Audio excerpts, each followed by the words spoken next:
रूस और यूक्रेन के बीच चल रहे युद्ध में आज एक भारतीय छात्र जिसका नाम नवीन शेख रप्पा है, उसकी मौत हो गई है। मौत रूस की गोलाबारी के कारण हुई है, ऐसा मीडिया में कहा जा रहा है। यह दुखद घटना यूक्रेन के खार्किव शहर की है, जहां रूस और यूक्रेन की सेना के बीच गोलाबारी जारी है। जानकारी के अनुसार नवीन की मौत रूसी सेना की गोलाबारी में हुई है। विदेश मंत्रालय ने इसकी पुष्टि कर दी है।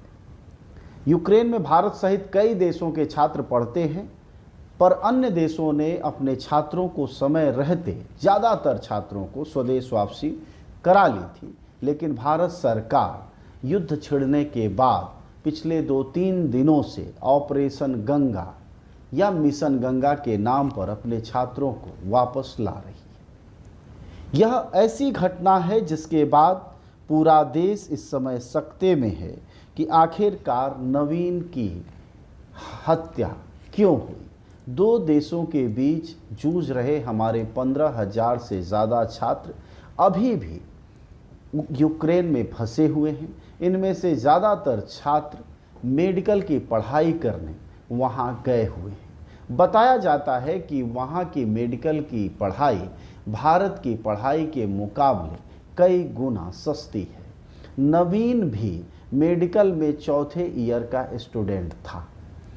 भारतीय छात्र पिछले 25 जनवरी से लगातार एम्बेसी को और विदेश मंत्रालय को ईमेल के जरिए ट्वीट लिखकर लगातार सूचित कर रहे थे कि उन्हें बाहर निकाला जाए।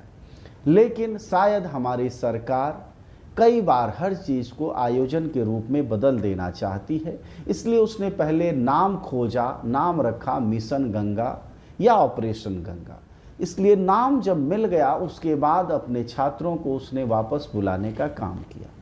अगर 15,000 जो जानकारी मीडिया में आ रही है, उनमें से अभी हम 25% को भी वापस नहीं ला पाए हैं। अभी तक की जानकारी के अनुसार 3,000 से भी कम छात्र स्वदेश वापसी कर पाए हैं। सवाल ये है कि ऐसे संकट के वक्त में हमारी सरकार इस तरह की लापरवाहियां क्यों करती रही?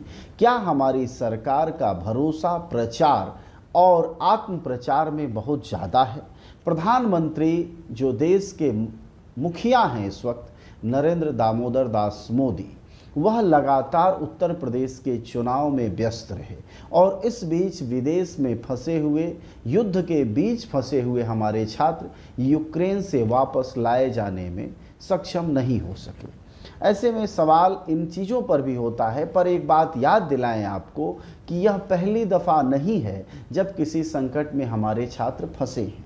आप सबको याद होगा कि 1990 में जब गल्फ देशों के बीच युद्ध शुरू हुआ तो करीब 1,70,000 भारतीयों को उस समय वापस लाया गया।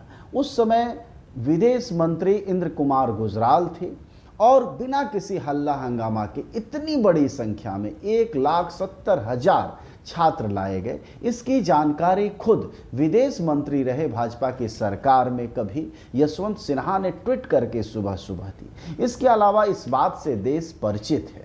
लेकिन अभी क्या हालत हो गई है कि हमारे छात्रों को वहाँ के अलग अलग शहरों के बंकरों में, मेट्रो स्टेशन में या पोलैंड, हंगरी, रोमानिया के रास्ते बदइंतजामी झेलनी पड़ रही है, मुश्किल झेलनी पड़ रही, या फिर वहाँ के बंकरों में छुपना पड़ रहा है। ऐसे में मतलब बहुत ही अफरा तफरी का माहौल है। और जब से आज ये सूचना आई है कि नवीन शेख रप्पा की मौत हो गई वहाँ सेना की आपसी गोलाबारी में, तब से भारत में वो परिवार और भी ज़्यादा दुख में, परेशानी में हैं जिनके बच्चे वहाँ फंसे हुए हैं। आपने तमाम वीडियो देखे होंगे जो लगातार वहाँ से आ रहे हैं।